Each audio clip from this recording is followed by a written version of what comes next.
Alors bonjour à toutes et à tous et bienvenue pour ce webinaire sur les perturbateurs endocriniens qui vous est proposé par l'IEDM. Alors l'IEDM, c'est l'Institut européen de diététique et de micronutrition qui existe maintenant depuis un peu plus de 20 ans et qui propose des formations en micronutrition à destination des professionnels de santé, donc médecins, pharmaciens, kinésithérapeutes, diététiciens, sages-femmes également, et qui propose également des petits livrets pédagogiques, donc les échos de la micronutrition, dont est tiré d'ailleurs le webinaire d'aujourd'hui, et les croquer la vie. Donc ce sont des livrets qui sont distribués à grande échelle. Il y a une diffusion d'environ 500 000 petits livrets pédagogiques par an. Et sachez que vous pouvez en recevoir gratuitement ou les télécharger gratuitement sur le site de l'IEDM. Donc, je donne maintenant la parole au docteur Laurence Benedetti et moi, je vous retrouve à la fin de la conférence pour les questions-réponses. Donc, n'hésitez pas à poser vos questions sur le petit lien qui vous est proposé. Bonne conférence et Laurence, à toi la parole. Merci Elodie, bonjour à toutes et à tous. Donc, comme Elodie vous l'a dit, je suis médecin nutritionniste tabacologue et pour la petite histoire, je suis adjointe au maire dans ma ville au développement durable. Donc, tout ceci explique cela. Donc, perturbateur endocrinien, Kiesaco. En fait, depuis notre naissance et probablement bien avant notre naissance, notre organisme a été soumis à des perturbateurs endocriniens. Donc, ces fameux perturbateurs endocriniens, on en parle beaucoup, on lit beaucoup de choses dessus, ils sont très médiatisés, ça fait l'objet d'ailleurs de pas mal de polémiques médiatiques. Ils sont politisés, vous avez eu aux dernières élections présidentielles des candidats pour lesquels les perturbateurs endocriniens, la lutte contre les perturbateurs endocriniens faisait partie intégrante de leur programme. Alors, qu'en est-il? Est-ce qu'ils sont si dangereux que ça, un faux ou un tox? On va essayer, au travers de ce diaporama, de faire un petit peu le point et d'abord d'expliquer ce que sont les perturbateurs endocriniens. Donc, ce qu'il faut savoir, c'est que déjà, ces perturbateurs, ils sont partout. Donc, ils sont dans l'eau qu'on boit, ils sont dans l'air qu'on respire, ils sont dans l'environnement et ils sont dans notre assiette. Évidemment, ils sont inquiétants parce que, comme ils sont partout, comment on va pouvoir s'en protéger et surtout, comment ils agissent, pourquoi ils sont inquiétants. Et vous allez voir que ces perturbateurs endocriniens, c'est pour ça d'ailleurs que les politiques en parlent beaucoup, ils représentent vraiment un enjeu majeur de santé publique. Alors, ces perturbateurs endocriniens, je vais me mettre un petit peu en dessous, voilà, pour avoir un peu plus de place. C'est quoi un perturbateur endocrinien? C'est une substance, donc ça c'est l'OMS qui nous donne la définition, c'est une substance ou un mélange de substances qui va altérer les fonctions de notre système endocrinien et de ce fait va induire des effets néfastes dans un organisme intact et chez sa progéniture ou au sein de sous-populations. Alors, les perturbateurs endocriniens, comment ça marche? Ces perturbateurs, ils peuvent d'abord mimer l'action d'une hormone naturelle en se substituant à elle et entraîner la réponse due à cette hormone, mais bien sûr de façon inappropriée, puisque ce n'est pas l'hormone en question. Ils peuvent modifier la production naturelle de nos hormones en interférant avec leur synthèse, leur transport, leur libération. Ils peuvent enfin empêcher la fixation d'une hormone sur son récepteur et ainsi empêcher la transmission du signal hormonal. En gros, si je schématise, ces perturbateurs endocriniens, c'est en fait le cheval de Troie, c'est le virus informatique de notre système endocrinien. Voilà comment ils agissent. Donc, vous voyez qu'ils peuvent faire des dégâts. Alors, évidemment, ils vont avoir des conséquences sur notre organisme, puisqu'ils agissent sur notre système endocrinien. Donc, des études viennent nous montrer qu'ils peuvent être potentiellement responsables de maladies en lien avec notre système hormonal et nos fonctions reproductrices. Donc, il y a des études qui montrent que ces perturbateurs endocriniens vont avoir une action sur la prostate, sur les ovaires, sur les seins, sur le pancréas, sur la thyroïde, sur les testicules. Ils peuvent engendrer de l'obésité, du diabète, ils peuvent engendrer des malformations, même des cancers, et ils vont agir sur ce qu'on appelle le sexe ratio. Alors, le sexe ratio, c'est quoi? C'est en fait le rapport du nombre d'hommes et de femmes à la naissance dans une tranche d'âge donnée. Et donc, on s'est rendu compte, par exemple, en 1970, qu'on observait une diminution croissante du nombre de garçons qui naissent. Et Aujourd'hui, effectivement, il y a des études qui nous montrent effectivement qu'il y a une diminution du nombre d'hommes par rapport aux femmes et les perturbateurs endocriniens seraient incriminés dans cette perturbation. Alors, le souci, c'est que ces perturbateurs endocriniens, en fait, et c'est toute la problématique, c'est qu'ils vont agir comme des bombes à retardement. Ce n'est pas comme, si vous voulez, vous mangez un médicament, ce médicament, vous avez 1 minute, 2 minutes, 1 heure après, vous allez être couvert d'urticaire. Et donc, vous allez dire, bah, quand je prends ce médicament, j'ai plein de plaques d'urticaire. C'est la faute de ce médicament. Le problème, c'est qu'avec les perturbateurs, on ne peut pas dire ça. Donc, c'est pour ça que c'est la part belle au lobby, c'est la part belle aux vendeurs de pesticides, parce qu'on ne peut pas dire, ben voilà, sur ma tomate, il y avait des pesticides, et moi, j'ai plusieurs années après tel problème, et c'est dû à ça. Vous voyez, vous comprenez cet effet de cause à effet qui est retardé. Donc, c'est une bombe à retardement. Les perturbateurs endocriniens, ils auront des effets néfastes, mais qui déjà ne sont pas visibles à l'œil nu tout de suite, hein, et ce sera même souvent plusieurs années après.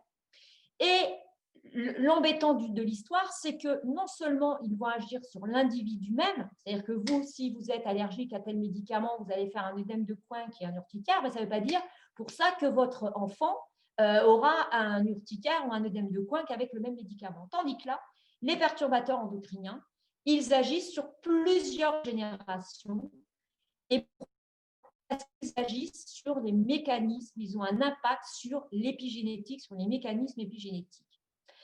Donc, ça veut dire quoi ça? C'est quoi les mécanismes épigénétiques? Donc, on va le voir plus tard. Et le problème de ces perturbateurs endocriniens, c'est que contrairement à certains toxiques, ce n'est pas forcément la dose qui va avoir un impact défavorable sur la santé. Et là aussi, c'est un problème parce qu'on ne peut pas dire mais oui, mais il y en a une toute petite dose, etc. Eh bien oui, mais à toute petite dose, ils peuvent être délétères sur la santé. C'est ce qu'on appelle l'effet cocktail parce qu'en fait, la petite dose multipliée par vous allez manger des tomates, vous allez manger des poivrons, vous allez manger des, que sais-je, vous allez avoir des perturbateurs dans l'air, vous allez avoir des perturbateurs dans l'eau. Tout ça se combinant, c'est ce qu'on appelle l'effet cocktail, ça peut perturber l'organisme hein, sans que chacun pris isolément puisse avoir un effet néfaste. Parce qu'à chaque fois, on vous dit, encore récemment, enfin il y a quelques années, on avait dit, il y a un problème avec les œufs. OK, il y a un problème avec les œufs. Et j'entendais même un ministre qui disait, oui, mais quand on regarde la dose qu'il y a dans l'œuf, c'est pas ça qui peut provoquer des lésions sur le système endocrinien. Oui, effectivement, ce n'est pas l'œuf pris séparément qui va provoquer des lésions sur le système endocrinien, mais l'œuf, plus la pomme, plus la tomate, plus l'eau qu'on boit, plus l'air qu'on respire, tout ça combiné, c'est ça qui va, avec cet effet cocktail, avoir des effets néfastes sur l'organisme. Donc, vous comprenez pourquoi les scientifiques qui ont remarqué, qui ont fait des études, qui savent que ces perturbateurs peuvent avoir des effets sur l'organisme, vous comprenez pourquoi c'est si difficile à avoir gain de cause et à pouvoir faire passer le message. Et bien sûr, en plus, quand derrière, il y a des millions, des milliards d'euros ou de dollars qui sont en jeu, vous comprenez que les scientifiques, ils essayent avec toutes leurs études de pouvoir dire ce qu'ils ont à dire, mais c'est très compliqué à cause de ça. Et pourtant, c'est comme ça que ça fonctionne. Et c'est pour ça que ces perturbateurs endocriniens, ils agissent comme une bombe à retardement, mais c'est très insidieux. C'est très insidieux. D'abord, ce n'est pas tout de suite, et c'est progressif, et c'est très insidieux. Et c'est toute la problématique. Donc ça, il faut en avoir conscience.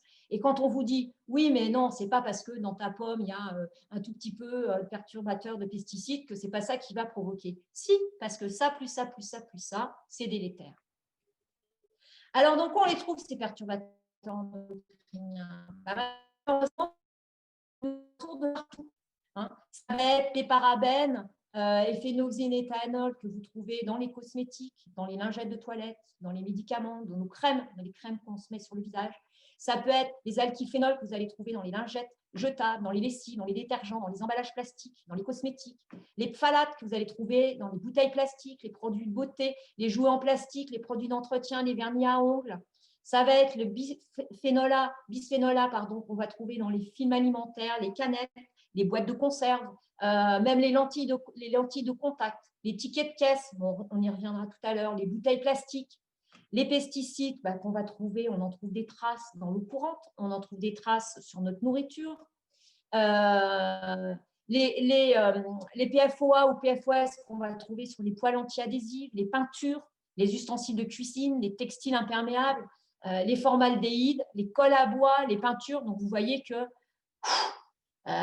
et encore la liste n'est pas exhaustive, et on est entouré de perturbateurs endocriniens.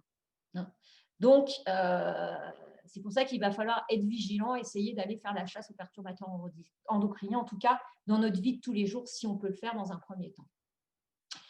Alors, de quoi sont-ils responsables? Tout à l'heure, je vous ai dit qu'ils agissaient principalement sur les organes endocriniens et les organes reproducteurs.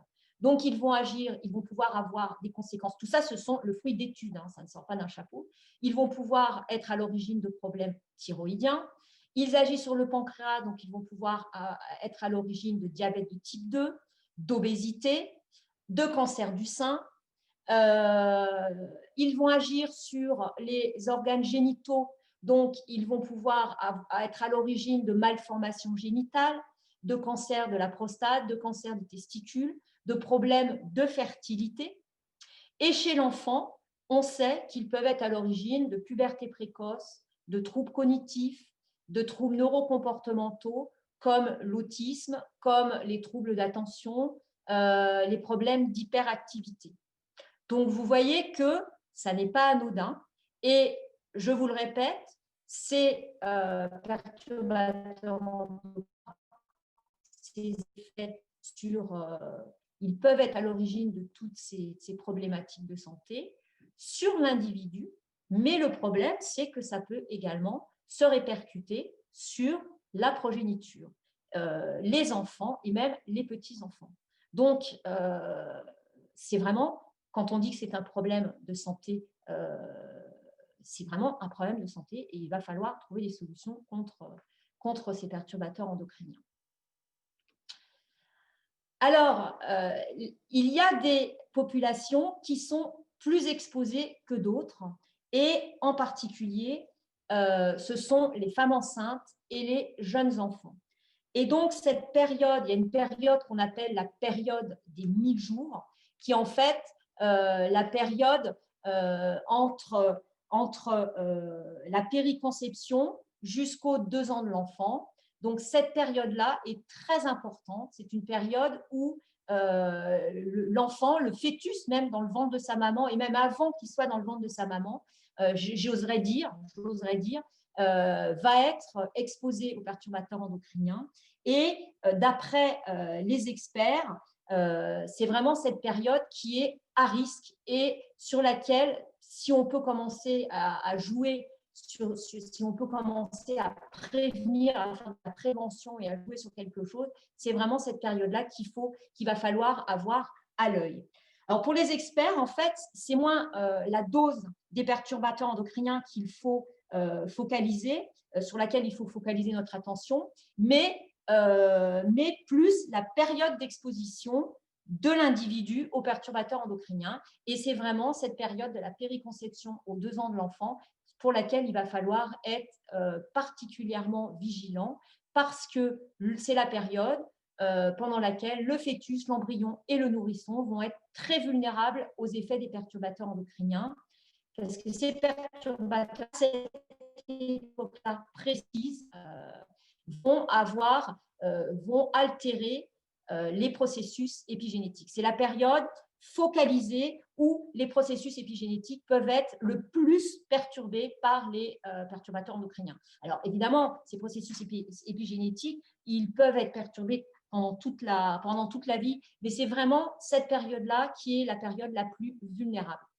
Et du coup, d'ailleurs, et là je reprends ma casquette d'élu au développement durable, c'est justement là, dans cette période de l'enfance, donc la petite enfance donc en crèche et la première année de maternelle, pour lesquels on va avoir des efforts plus importants. C'est-à-dire qu'on va faire attention aux produits d'entretien qu'on utilise pour les crèches et pour les maternelles. On va faire attention aux jouets des enfants. On va faire attention aux verres, aux assiettes, enfin, à la vaisselle la vaisselle qui est utilisée pour nourrir les enfants. Ça va même jusqu'au lino. Au lino qui recouvre le sol des crèches qu'on va choisir pour contenir le moins possible ou pas du tout de perturbateurs endocriniens. Alors, c'est un coût, je vous le dis, par exemple, les produits d'entretien, on doit renouveler notre appel d'offres pour les produits d'entretien, par exemple, dans ma commune, c'est un surcoût de 45%. Utiliser des produits d'entretien qui ne contiennent pas de perturbateurs endocriniens, c'est un surcoût de 45%. On l'a chiffré. Mais c'est aussi une volonté politique. On peut pas, moi, je ne peux pas aller vous faire un topo sur les perturbateurs endocriniens et puis utiliser des produits dans ma crèche et dans ma maternelle qui contiennent des produits d'entretien. C'est une décision politique et un choix politique. Ce sont des arbitrages. Alors, c'est quoi l'épigénétique et c'est quoi les phénomènes épigénétiques? Donc là, on va faire une petite parenthèse pour que vous compreniez ce que c'est. Donc, effectivement, c'est très grand public ce que je vais vous expliquer, mais vous allez voir que ça schématise bien ce que sont les épigénétiques. Ces processus, ils servent à quoi? En fait, ils servent à ce que l'individu s'adapte favorablement aux facteurs de l'environnement. Alors, ce qu'il faut savoir, c'est qu'on pense que nos chromosomes, notre capital génétique est fondé sur nos spirales d'ADN, c'est vrai, mais on peut modifier l'expression de nos gènes, de cet ADN.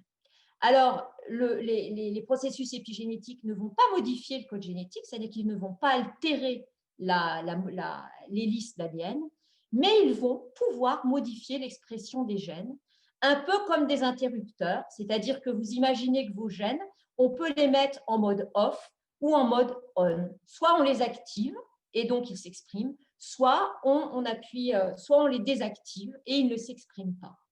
Et ça, c'est ce qu'on appelle l'épigénétique. Et cette épigénétique, eh bien, elle va dépendre de notre environnement. C'est ce qui fait, par exemple, que si je prends une paire de jumeaux, de vrais jumeaux qui ont des hélices d'ADN totalement identiques, puisqu'ils ont un capital génétique totalement identique, eh bien, on s'est rendu compte que ces jumeaux, bien qu'ils aient un capital d'ADN totalement identique, s'ils sont élevés dans deux familles différentes, dans des endroits différents, dans un environnement différent, eh ben, ils ne développeront pas les mêmes maladies. Leurs gènes ne s'exprimeront pas de la même façon. Et ça, c'est dû justement à ces facteurs épigénétiques. Alors, comment on peut modifier justement, agir en modifiant l'expression des gènes, en les mettant en position on ou en position off? C'est par ce qu'on appelle l'adjonction de méthyle sur l'ADN, ce qu'on appelle l'améthylation. Donc, je vais vous montrer ça sur la diapositive suivante. Vous voyez, à droite de la diapositive, vous avez votre hélice d'ADN et par l'alimentation notamment, on va pouvoir adjoindre sur cet ADN, donc coller sur cet ADN des méthyles, vous voyez, c'est H3, des petits méthyles qui vont servir d'interrupteurs. Ils ne vont pas modifier l'ADN, mais ils vont servir d'interrupteur et ils vont faire en sorte que nos gènes s'activent ou pas. Donc, ça veut dire quoi que nos gènes s'activent ou pas? Ça veut dire que, par exemple, un gène qui est favorable, entre guillemets, à telle maladie, soit si vous l'activez, vous allez faire la maladie. Si vous le désactivez, vous ne ferez pas cette maladie. Enfin, je schématise, c'est très schématisé, mais c'est ça. Et la problématique des perturbateurs endocriniens, c'est que justement, ces perturbateurs endocriniens, on a vu tout à l'heure que l'épigénétique, en fait, elle était faite pour que ça module l'expression de nos gènes dans un sens positif. C'est la survie de l'espèce. Et la problématique de ces perturbateurs endocriniens, c'est que justement, ils vont altérer nos petites molécules qu'on met sur l'ADN, mais eux, pas dans un sens positif, mais dans un sens négatif, pour altérer l'expression de nos gènes. D'accord? Donc, cette expression ou non-expression des gènes, eh bien, elle est transmissible d'une génération à l'autre. C'est pour ça que ces perturbateurs endocriniens, comme je vous l'avais dit tout à l'heure, ils peuvent effectivement être à l'origine de perturbations chez l'individu, mais également chez la progéniture de l'individu. Voilà comment ça se passe au niveau épigénétique. Donc, j'espère que j'ai été claire parce que pas toujours simple à comprendre l'épigénétique. Alors, comment on peut se protéger des perturbateurs endocriniens? Eh bien, dans son jardin. Alors, il est vrai que c'est comme la protection de la planète. La protection de la planète, on dit, bah oui, nous, on peut essayer de faire quelque chose, mais il y a la Chine, il y a les États-Unis, il y a tout ça. Mais moi, je pense qu'il y a une différence, c'est que si chacun commence chez soi à faire des choses, bah, c'est les petits ruisseaux qui vont faire les grandes rivières. Donc, dans notre jardin, on peut commencer par agir pour éviter les perturbateurs endocriniens. Bah, c'est le zéro pesticide. Hein. Donc, on a également pas mal de communes qui se sont mis au zéro pesticide. Ma commune en fait partie. Typiquement, dans votre jardin, c'est zéro pesticide. Hein. Alors, ça demande un peu plus de travail, hein, ça demande de biner un peu plus. On peut également brûler les mauvaises herbes. C'est un peu plus de travail, mais c'est tout bénéfice. Bon.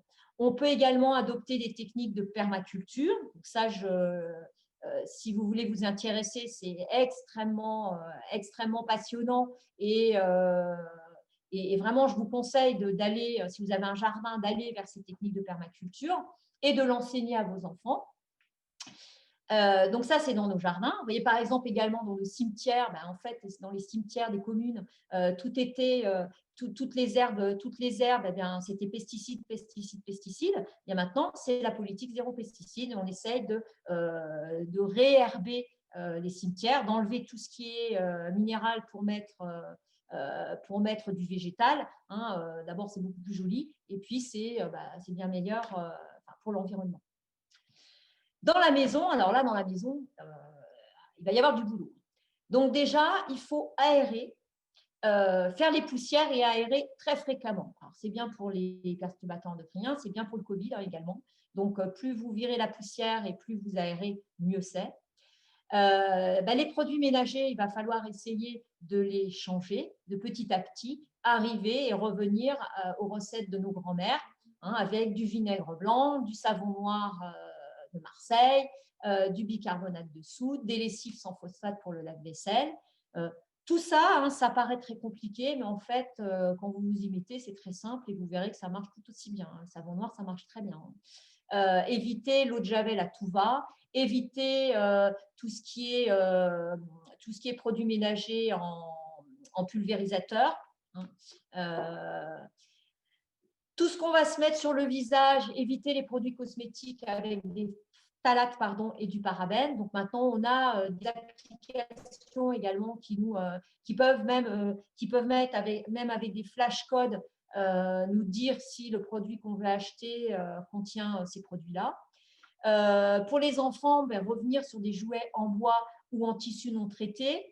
Tant qu'à faire de marque européenne, parce qu'on a quand même un cahier des charges qui est beaucoup plus vigilant et beaucoup plus méchant que le cahier des charges chinois, s'il y en a un. Préférez les pressings écologiques quand vous nettoyez au sec plutôt que les pressings qui utilisent du perchloréthylène.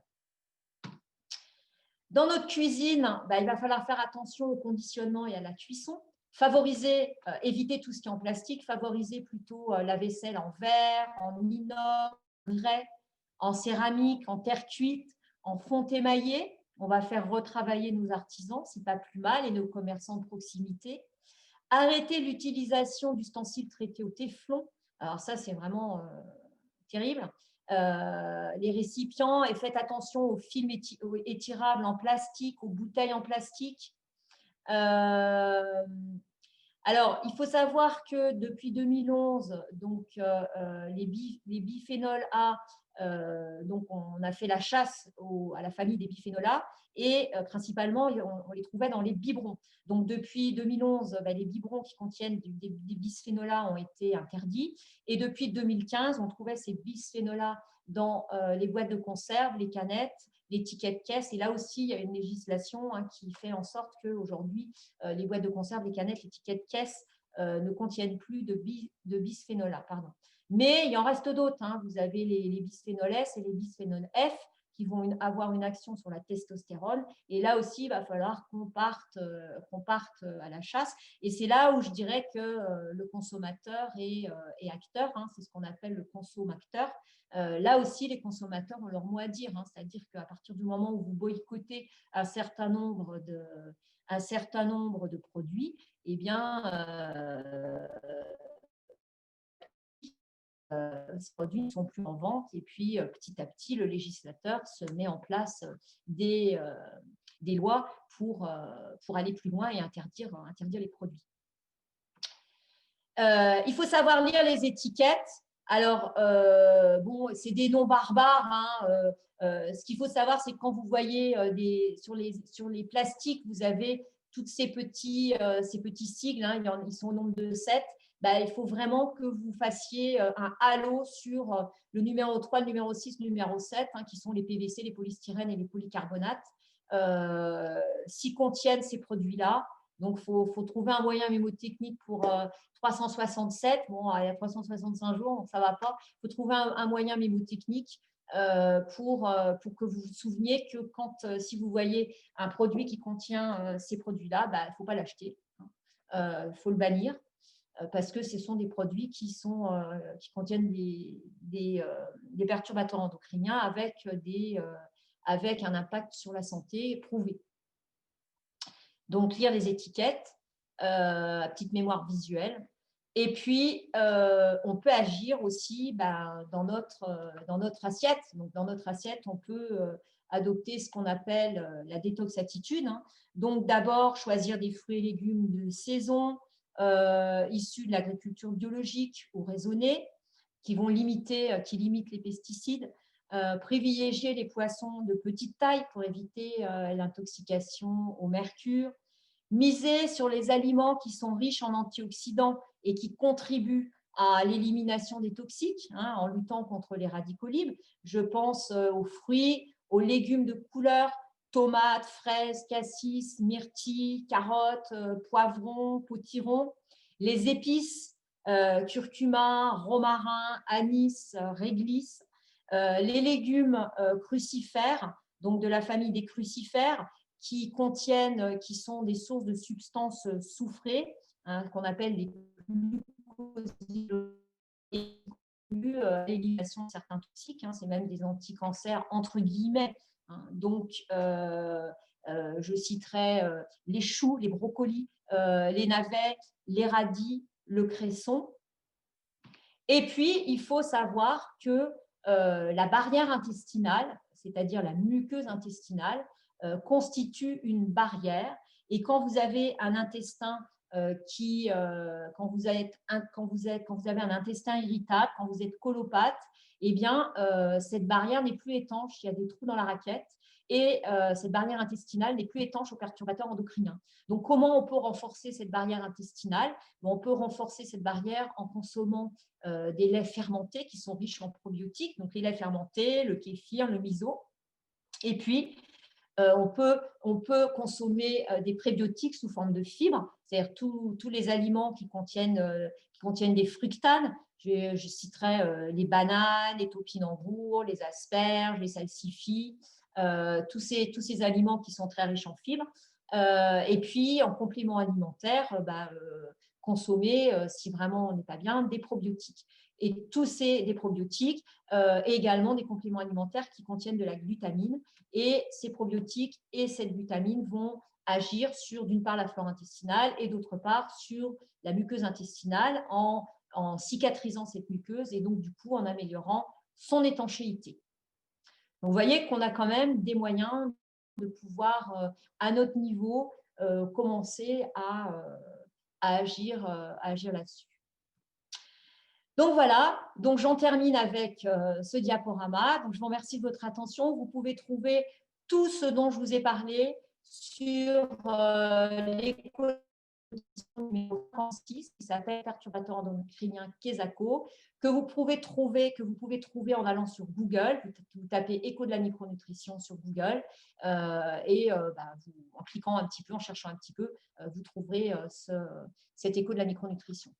Donc, je rappelle également que dans la gamme, je dirais, protection de la planète, on a également édité un écho de la micronutrition, c'est le dernier d'ailleurs, qui s'appelle Quelle assiette pour ma planète, hein, et qui parle de l'empreinte carbone de l'assiette. Donc, écoutez, je vous remercie de votre attention et je vous retrouve pour les questions que vous pourriez me poser. Merci à toutes et à tous. Laurence. Merci à toi. Alors, il y a eu quelques questions, notamment la première. Est-ce que le stérilet peut être considéré comme un perturbateur endocrinien? Alors, le stérilet, alors déjà, il y a stérilet et stérilet. Donc, vous avez les stérilets en cuivre donc, qui ne contiennent pas d'hormones. Et vous avez les stérilets à progestérone qui contiennent des hormones. Alors non, ce ne sont pas des perturbateurs endocriniens parce que c'est comme si on vous donnait un traitement de progestérone. Donc, on sait comment ça va agir. Hein, c'est pas, ils vont pas agir. On sait comment ils vont agir. Et en fait, en général, quand on prescrit ces stérilets, c'est que soit ce sont des femmes qui ont des cycles où justement elles sont un peu en déséquilibre au niveau de la progestérone. Donc, on leur apporte cette dose de progestérone au travers de ce stérilet. Donc, ce n'est pas un perturbateur endocrinien. C'est comme si on vous donnait de la progestérone en comprimé parce qu'il y a un déficit en progestérone. Le perturbateur endocrinien, il agit vraiment, il faut vraiment vous mettre ça dans la tête, c'est vraiment, il n'agit pas dans le bon sens, il n'agit pas pour vous aider, il agit pour vous perturber. Donc, c'est vraiment le virus informatique qui va venir détraquer votre organisme. Alors que là, si on doit vous donner de la progestérone en comprimé ou sous forme de stérilet, c'est pas pour aller perturber votre organisme. Même si moi, personnellement, je suis pas une grande adepte de je ne suis pas une grande adepte de ces stérilets à progestérone parce que souvent, enfin là, c'est mon œil de nutritionniste, souvent, ça ouvre l'appétit et chez des femmes, ça ouvre l'appétit et ça perturbe un peu le métabolisme de l'insuline. Et chez des femmes qui n'ont jamais pris un gramme, souvent, il peut y avoir des problèmes de prise de poids avec ces stérilets. Mais pour autant, ça n'en fait pas des perturbateurs endocriniens. Faut pas exagérer. Ils n'agissent pas comme un virus informatique qui vient pour vous détraquer. Oui, ils ont des effets néfastes sur l'organisme, comme c'est indiqué dans la définition d'un perturbateur endocrinien. Ils peuvent avoir l'effet d'un traitement. D'ailleurs, quand on prend, quand ce soit par exemple du luténil ou du Lutaran, on peut avoir ce même genre d'effet secondaire, c'est-à-dire c'est l'effet secondaire du médicament. Mais il n'est pas là pour venir détraquer votre système reproducteur. Non. Voilà. Je ne dis pas que c'est personnellement, si on peut avoir des alternatives en phytothérapie, surtout, il ne faut pas se gêner, il ne faut pas se priver. Hein. Je ne suis pas une grande adepte de ce genre de stérilet, mais il ne faut pas non plus aller traiter de mauvaises intentions. Il ne faut pas dire que c'est un perturbateur endocrinien. Oui. Voilà. Alors, une autre question qui nous demande si on connaît le Vapodil qui permet de ne plus utiliser de produits ménagers. Alors, j'ai regardé, le Vapodil, c'est un balai à vapeur d'eau qui permet de nettoyer sans utiliser de produits ménagers. Donc, est-ce que ça s'appelle quelque chose d'intéressant? Il y a plein d'astuces. Hein. Il y a plein d'astuces. D'ailleurs, moi, dans ma commune, justement, je vais faire un concours d'astuces vertes. Donc, toutes les astuces seront les bienvenues. Donc, moi, je vous encourage à aller voir sur Google parce que vous avez des associations qui particulièrement, qui s'intéressent à ça et qui organisent des ateliers pédagogiques sur comment fabriquer des produits des produits d'entretien naturels. Mm. Euh, non, non, c'est intéressant. Donc, C'est d'ailleurs, moi, je vais organiser une conférence sur les perturbateurs endocriniens dans ma commune et je vais la faire suivre par justement un atelier. Je vais faire venir une association qui va nous faire fabriquer des produits d'entretien pour que les gens qui viennent à cette conférence ils puissent repartir avec des produits d'entretien qui soient vertueux sur le plan écologique. Alors, une autre question, une personne voudrait savoir quels sont les tests fiables pour avoir une idée de l'impact des perturbateurs endocriniens sur un organisme. Le glyphotest urinaire est-il fiable? Alors, honnêtement, je ne suis pas une grande spécialiste dans le domaine. Il y a ça, il y a également les dosages de métaux lourds. Donc, je pense que j'oserais dire que je ne suis pas certaine que les laboratoires comme ça, tout venant, je n'irais pas donner 100% d'avis favorable à ces laboratoires tout venant, mais en tout cas, en hôpital, vous avez des équipes qui font de la recherche et qui ont des techniques de dosage des perturbateurs endocriniens sur l'organisme. Alors, ça peut être effectivement, ça peut passer par les urines, ça peut passer par le sang, ça peut passer par la salive, mais voilà. Mais comme ça, à la portée de tous, en tout cas, par exemple, concernant les métaux lourds, moi, je suis restée dans l'idée que les dosages de métaux lourds qu'on peut faire comme ça dans des laboratoires, alors souvent, c'est des laboratoires belges, suisses, luxembourgeois, etc. Honnêtement, Oui, donc en plus, ce n'est pas la même réglementation que… vous pouvez, voilà, vous pouvez y aller, hein, vous pouvez essayer de le faire, mais sur la fiabilité des résultats, moi, je n'en donnerai pas ma tête à couper. Hein. D'accord. Une autre question, comment peut-on se débarrasser des perturbateurs endocriniens avant la grossesse? Ah, bah, on ne peut pas se débarrasser des perturbateurs endocriniens. On peut faire, si vous voulez, on peut un peu essayer de faire des cures de détox au niveau de son foie, mais malheureusement, on peut pas se débarrasser parce que, comme je vous l'ai dit, hein, c'est les phénomènes épigénétiques. Donc, si votre maman, elle a été soumise à beaucoup de perturbateurs endocriniens, ben, malheureusement, ça fait partie de votre patrimoine, ça fait partie de votre patrimoine génétique. Hein. Donc, ce qu'on peut faire, c'est limiter la casse. Comment dire, on ne peut pas, on n'a pas d'action sur son ADN, malheureusement. Hein. Peut-être que dans des années, peut-être que ça, je pense que dans les années à venir, on pourra agir là-dessus. Hein, c'est la fameuse médecine prédictive, hein, on pourra agir là-dessus. Mais au jour d'aujourd'hui, c'est pas encore mis en place. Mais en tout cas, on peut essayer de limiter la casse et de faire en sorte que notre progéniture à nous, si on essaie de mettre toutes les chances de son côté, elle soit moins soumise à ces perturbateurs endocriniens. Et ça, c'est ce que tu as dit tout à l'heure dans tous Oui, les c'est ça. conseils. Oui, ok. Alors, question d'actualité. Le prochain vaccin Covid à ARN est-il un perturbateur endocrinien? C'est pas un perturbateur endocrinien. Non, non, non. Il agit pas du tout comme l'épigénétique. Hein. Donc, d'ailleurs, c'est un peu complexe hein, son mode d'action.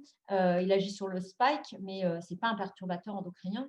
Et d'ailleurs, euh, alors la problématique, c'est qu'on n'a pas de recul sur. Personnellement, la technique de cet ARN, enfin la technique moléculaire, parce que c'est tout nouveau, c'est assez extraordinaire. Hein, c'est assez extraordinaire, c'est même assez fantastique. Il faut qu'on ait un peu de recul, a priori sur le peu de recul qu'on a, c'est plutôt assez extraordinaire parce qu'un vaccin qui agit à 95%, qui est efficace à 95%, c'est du jamais vu. Hein. Moi, j'en discutais hier soir avec quelqu'un qui est directeur des laboratoires Johnson, enfin de la recherche des laboratoires Johnson Johnson. Enfin, il se trouve que bon, c'est quelqu'un de ma famille, donc je vais lui dire au téléphone. Et, il disait que bon, c'est bizarre et que même on va s'en servir pour faire des vaccins contre le cancer. Donc, c'est promu visiblement un avenir radieux. Mais effectivement, il faut qu'on attende d'avoir un peu de recul. Mais ce n'est pas un perturbateur endocrinien. D'accord. Et justement, il y a une personne qui Il dit… agit pas sur perturbateur endocrinien, ça veut dire ce que ça veut dire, c'est-à-dire que ça agit, comme on l'a vu au tout début, hein, sur notre système endocrinien.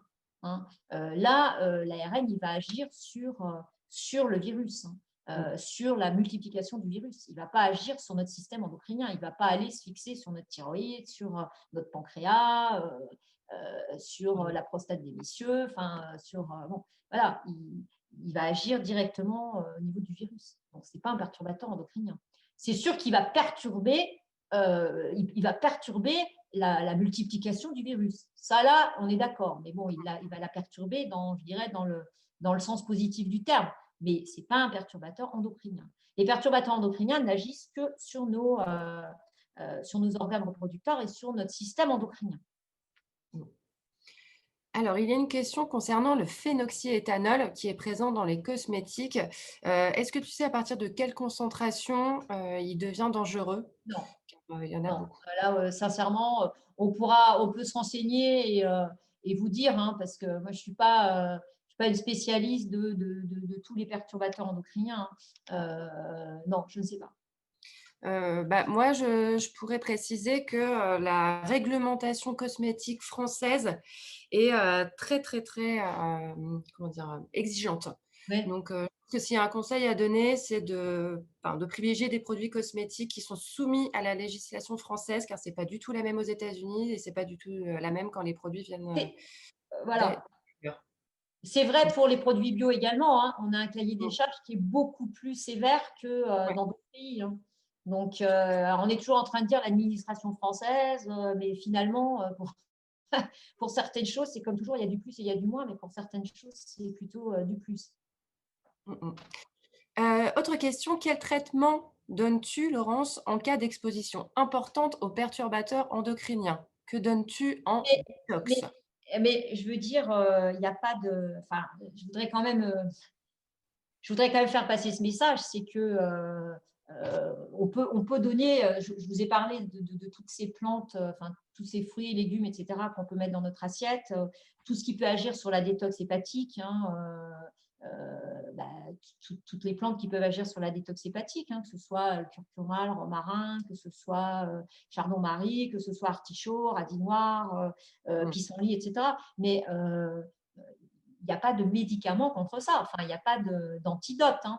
Je voudrais quand même faire passer ce message. Il n'y a pas d'antidote. Ces perturbateurs endocriniens, ils vont directement perturber la méthylation de votre ADN. Il n'y a pas de médicament antidote contre ça, hein, malheureusement. Ça, il faut… Voilà. En fait, c'est pas tant une fois que c'est fait, c'est pas tant… Malheureusement, je dirais une fois que le mal est fait, il est fait, quoi. C'est plutôt en amont qu'il faut… c'est vraiment en amont qu'il faut avoir une action. Notre action, elle n'est pas de traiter. Alors, elle sera de traiter, effectivement, s'il y a un dérèglement de la thyroïde, elle sera de traiter le dérèglement de la thyroïde, elle sera de traiter les problèmes de prostate, de traiter la maladie, mais une fois qu'elle est là, malheureusement. Mais les perturbateurs endocriniens, c'est en amont. C'est-à-dire qu'il faut vraiment qu'on se batte pour qu'on arrive au zéro pesticide. Et notre bataille, elle est malheureusement pas que au niveau de notre France, parce que nous, on a quand même des dirigeants qui, par rapport à ça, contrairement à tout ce qu'on peut lire, sont parmi les dirigeants européens les plus, je dirais, les plus pugnaces. Hein. Et malheureusement, on ne peut pas faire ce qu'on veut parce qu'on dépend de l'Europe. Hein. Donc, on ne peut pas faire ce qu'on veut parce qu'on dépend de l'Europe et on ne peut pas faire non plus ce qu'on veut parce que ce n'est pas du jour au lendemain. Il faut aussi se mettre à la place des agriculteurs. Il faut quand même remettre les choses aussi l'église au milieu du village. Hein. Un agriculteur, le salaire moyen d'un agriculteur en France, c'est 350 €. Donc, si du jour au lendemain, on lui dit qu'il faut que vous passiez en bio ou en permaculture, c'est compliqué. Donc, il faut aussi laisser le temps et donner des subventions et aider et trouver des solutions pour aider les agriculteurs, les horticulteurs et les éleveurs pour justement arriver à réussir cette transition écologique. Donc ça, c'est pas en 2 jours de temps. Vous voyez, c'est pour ça que bon, moi je suis tout à fait partisane, enfin je suis tout à fait même, comment dire, militante d'une écologie, mais qui soit une écologie qui soit scientifique, une écologie pragmatique, mais pas une écologie qui soit partisane. Parce que dire aux agriculteurs qui ont à peine de quoi se nourrir aujourd'hui, bah demain, il faut que tu changes ta façon de faire, ok, mais il faut les aider, il faut leur donner du temps. Hein. Donc je pense que nous, là, dans notre pays, là, quand même, on avance vraiment de façon favorable. Hein, on avance de façon favorable, et que du coup, on va un peu servir de chasse-neige aux pays européens et que, en tout cas, je l'espère, ils nous suivront dans cette démarche. Parce que c'est le seul traitement des perturbateurs endocriniens, malheureusement. C'est vraiment le zéro pesticide. Il faut qu'on arrive à ça et qu'on trouve des alternatives pour traiter les maladies. Hein. On a vu là récemment l'histoire de la betterave. On a été obligé de renoncer quelque part. Bon, rien n'est blanc et rien n'est noir. Hein, si c'était aussi simple. Et on a une autre question concernant les vaccins, mais cette fois concernant les adjuvants. Est-ce que les adjuvants présents dans les vaccins sont des perturbateurs endocriniens? Ben, ça peut, et c'est tout le problème. Alors, c'est pour ça d'ailleurs que le vaccin avec l'ARN, là, il n'y a pas d'adjuvant. Hein. Ça peut. C'est tout le problème des adjuvants dans les vaccins. Bon, maintenant, hier justement, j'en discutais avec cette personne qui me disait que bah, des fois aussi les adjuvants, ils sont mis parce qu'en fait, la plupart du temps d'ailleurs, ils sont mis parce qu'en fait, ils augmentent la stimulation du système immunitaire. Donc, voilà, ils ne sont pas forcément là par hasard. Je ne dis pas que c'est bien, hein, mais voilà. Ils servent à ça. Je ne le savais pas. Hein. J'ai appris ça pas plus tard qu'hier soir. Et est-ce que tu sais s'il existe des études statistiques portant sur les perturbateurs endocriniens et l'infertilité et qui mesurent justement la gravité de leurs conséquences? Eh bien, bien sûr. Alors là, vous avez des études. Alors, je voudrais dire que ce diaporama est un diaporama grand public. Hein, mais bien sûr, vous avez des études sur pesticides et bah, de toute façon, tout ce que je vous dis là, ça vient d'études. Hein, elles étaient marquées d'ailleurs en dessous, tout en bas du diaporama. Bien sûr, sur tout ce qui est fertilité, sur tout ce qui est cancer, prostate, cancer sein, sur tout ce qui est autisme. Hein, l'exposition, là, j'ai vu une étude sur l'exposition de la femme enceinte l'impact de l'exposition de la femme enceinte aux perturbateurs endocriniens sur l'autisme, sur la puberté précoce des enfants, etc. Bien sûr, il y a plein d'études, hein, et il y en a de plus en plus d'ailleurs, hein, parce que c'est étudié de plus en plus. Donc ça, il faut que vous alliez voir sur Internet, vous allez trouver des études. Non. Et il y a une personne qui a entendu dire qu'apparemment l'iode était particulièrement perturbé et impacté par les perturbateurs endocriniens, ce qui expliquerait les problèmes de thyroïde. Est-ce que tu en sais un peu plus? En fait, les perturbateurs endocriniens, ils vont perturber le fonctionnement de la thyroïde. Et forcément, l'iode est une partie intégrante du fonctionnement de la thyroïde. Donc, effectivement, oui, c'est très probable. Y a-t-il un lien entre métaux lourds et perturbateurs endocriniens? Eh ben, les métaux lourds sont des perturbateurs endocriniens. Il n'y a pas que les pesticides, hein, oui, bien sûr, il y a les métaux lourds. Il y a une personne qui nous dit que ça lui est difficile de trouver des poêles quand on doit éviter le téflon d'un côté et pour sa part éviter l'acier inox à cause d'une allergie au nickel. Avez-vous des conseils, des astuces? C'est vrai que des fois on s'y perd un peu pour tout ce qui concerne les ustensiles de cuisine. Elle est donc allergique au nickel et à côté elle sait qu'elle doit éviter le téflon. Donc vers quoi cette personne peut-elle se diriger? Bah, écoute, j'avoue qu'il faudrait que je questionne un fabricant de poêles parce que c'est quand même pas ma spécialité pour le coup. Je sais à la limite, j'oserais dire peut-être utiliser. Alors, je sais pas, je m'excuse, hein, je ne sais pas que je veuille botter en touche, hein, mais peut-être utiliser d'autres modes de cuisson, quoi. Oui, par Sachant que exemple, la vapeur douce. voilà, c'est ça, utiliser d'autres modes de cuisson ou du mijoter dans des cocottes en terre. Bon, ben, je sais bien que bon, Mm. mais non, j'ai pas de là, honnêtement, je suis pas grande spécialiste, quoi. D'accord. Eh bien, écoute, Laurence, je pense qu'on a fait le tour de toutes les questions. On en a reçu beaucoup. Donc, c'était très intéressant. Est-ce que tu as le mot de la fin à ajouter avant Bah, qu'on écoutez, aille moi, explorer? j'aimerais le mot de la fin ajouté, c'est que comme d'habitude, et c'est vrai pour tout ce qui concerne la planète, on est acteur principal, donc attention à ce qu'on se consomme. Plus vous allez boycotter certaines choses, et bien plus vous allez faire avancer les causes. Et puis dans vos communes, eh bien, il faut un petit peu titiller les gens qui dirigent vos communes pour que les gens qui dirigent vos communes, les gens qui dirigent vos départements, les gens qui dirigent vos régions, pour qu'ils fassent des efforts et qu'ils mettent en place des actions qui vont contre les perturbateurs endocriniens. Et c'est une question de volonté politique, hein, et quand on veut, on peut. Alors, ça coûte peut-être plus cher, certes, mais encore une fois, on fait des arbitrages, hein, et là, bon, on pourrait partir sur une longue discussion. J'aurais plein d'exemples à vous donner d'arbitrage, mais c'est pas à l'ordre du jour. Donc, vous êtes complètement acteur par rapport à ça, et c'est à vous aussi de faire bouger les choses. Voilà. Eh bien, merci beaucoup, Laurence, et merci à tous pour votre participation. Le webinaire sera disponible dès demain en replay, donc pas de souci, même si vous voulez regarder justement les études qui ont été présentées, vous aurez plus le temps de le faire, de noter les références et d'aller vous renseigner si ce sujet vous intéresse. Merci à tous et on vous donne rendez-vous pour le prochain webinaire de l'IEDM. Et bon après-midi, Laurence. Merci à toi, Élodie, c'était un plaisir. Merci à vous tous et à vous toutes. Au revoir. Au revoir.